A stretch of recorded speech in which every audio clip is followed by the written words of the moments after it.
السلام علیکم حسن بھائی، کیسے ہیں آپ؟ ٹھیک ہیں؟ اللہ کا شکر جی، دعائیں آپ خیریت سے؟ اب میرا سوال ذرا تھوڑا سا میں دو حصے ہیں میرے سوال کے۔ پہلا جو حصہ ہے وہ گاندھی صاحب بھی بات کرتے ہیں، آپ کے کوشچنس پہ بھی وہ جواب دیتے ہیں، اور وہ یہ کہتے ہیں کہ شادی کا جو ایک سلسلہ ہے وہ ایک انسٹیٹیوشن قائم کرتا ہے، ایک خاندان، ایک فیملی کا قیام عمل میں آتا ہے۔ میرا سوال جو ہے وہ آج کل کے حالات کے اوپر ہے۔ ہمارے ہاں میں ٹرم یوز کروں گا خواجہ سرا،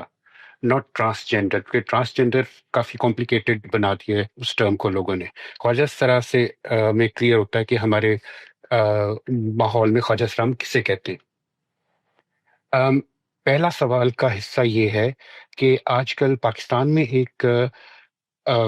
لیجسلیشن ہوئی ہے جس میں کہ ایک بچہ جسے ڈاکٹرز خواجہ سرا ڈکلیئر کرتے ہیں، اس وہ there will be 5 people medical board will decide کہ whether is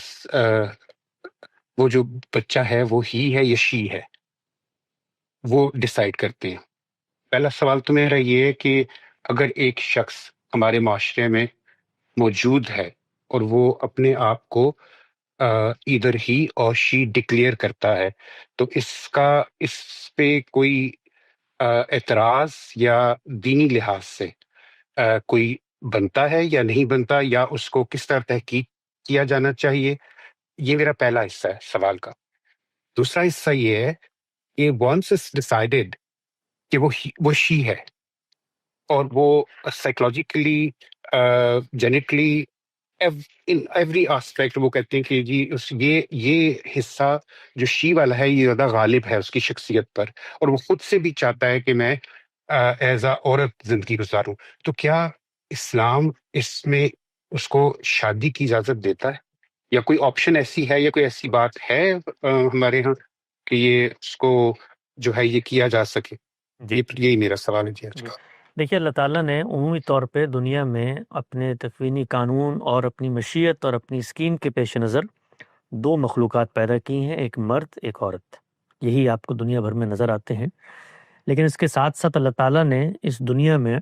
اپنی اسی تخلیق کے ساتھ ایک امتحان بھی برپا کیا ہے، اور وہ ابتلا کا امتحان ہے۔ ہر چیز کو تخلیق کرنے کے باوجود اللہ تعالیٰ انسانوں کو یہ پیغام دینا چاہتے ہیں کہ یہ دنیا جو ہے وہ تمہاری خواہشات کی تکمیل کی جگہ نہیں ہے، یہاں پہ ہر چیز کے اندر ایک ناتمامی موجود ہے، اور اس ناتمامی کے مظاہر ہیں جو وہ خود اپنی تخلیق کے ذریعے نمودار کر دیتے ہیں۔ مثال کے طور پہ آپ یہ دیکھیے، ہمارے یہاں بچے پیدا ہوتے ہیں، یعنی مرد اور عورتوں میں سے بچے پیدا ہوتے ہیں جو اپاہج ہوتے ہیں، جن کے ہاں اعضاء کی کمی ہوتی ہے، جن کے ہاں اللہ تعالیٰ وہ شعوری صلاحیت نہیں پیدا کرتے، بس اوقات زندہ لاشیں بن کے وہ پڑے ہوئے ہوتے ہیں، تو وہ نقائص ان میں رکھ دیے جاتے ہیں جن سے جو پوری طریقے سے نہ ان کی رجولیت نمایاں ہوتی ہے نہ نسوانیت نمایاں ہوتی ہے۔ تو پہلی چیز یہ پیش نظر رکھتے ہیں کہ اللہ تعالیٰ نے جب مخلوقات کو بنانے کا ارادہ کیا تو اس کے اندر کہیں نہ کہیں ناتمامی کا ایک عنصر ہے جو سامنے آ جاتا ہے۔ یہ جو جس صنف کا آپ نے ذکر کیا، یہ اسی ناتمامی کا مظہر ہے، یعنی ان کے ہاں اعضاء کی ڈیولپمنٹ یا شخصیت کی ڈیولپمنٹ اس درجے میں نہیں ہوتی، چنانچہ وہ مشتبہ ہو جاتے ہیں، اور یہی وجہ ہے کہ پھر وہ خود بھی طے کرتے ہیں یا معاشرہ بھی ان کے بارے میں طے کرتا ہے کہ وہ کہاں کھڑے ہیں، وہ مرد ہیں یا وہ عورت ہے۔ تو اس کو طے کرنے کا حق یقینی طور پہ دونوں کو حاصل ہے، اور جس وقت آپ کوئی چیز اپنے بارے میں طے کرتے ہیں تو آپ چونکہ معاشرے کا حصہ ہیں،